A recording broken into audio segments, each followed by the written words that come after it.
সকালবেলায় পড়ানোর পর খাওয়া দাওয়া করে আমি একটু বাইরে বেরিয়েছিলাম, আর বাইরে তো এখন প্রচণ্ড রোদ। যাই হোক, বাইরে বেরিয়ে দেখলাম 10টার ফুলের গাছে একটা ছোট্ট সাদা ফুল হয়েছে। দেখো, ফুলটা পুরো ছোট গোলাপের মতো লাগছে, তাই না?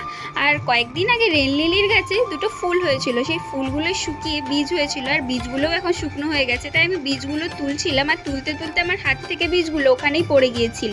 তারপর আমি ভাবলাম বীজগুলো এখানেই ছড়িয়ে দিই। রোজ যেহেতু গাছের গোড়ায় জল দেওয়া হয়, তো বীজগুলো এখান থেকেই জল পেয়ে যাবে। কিন্তু আমি ভাবছি, রেন লিলি ফুল তো বর্ষাকালে হয়, হঠাৎ গরমে কিভাবে হলো?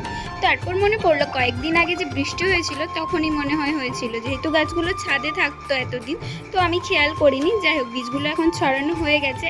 তারপর বাবা হাট থেকে অনেক সবজি আর শাক নিয়ে এসেছিল, তো শাকগুলো আমি এখানে ভালোভাবে মিলে রেখে দিয়েছি। যেহেতু শাকের মধ্যে অনেক জল দেওয়া থাকে, তো ওগুলো শুকনো না করলেই গরমের মধ্যে শাক নষ্ট হয়ে যেতে পারে।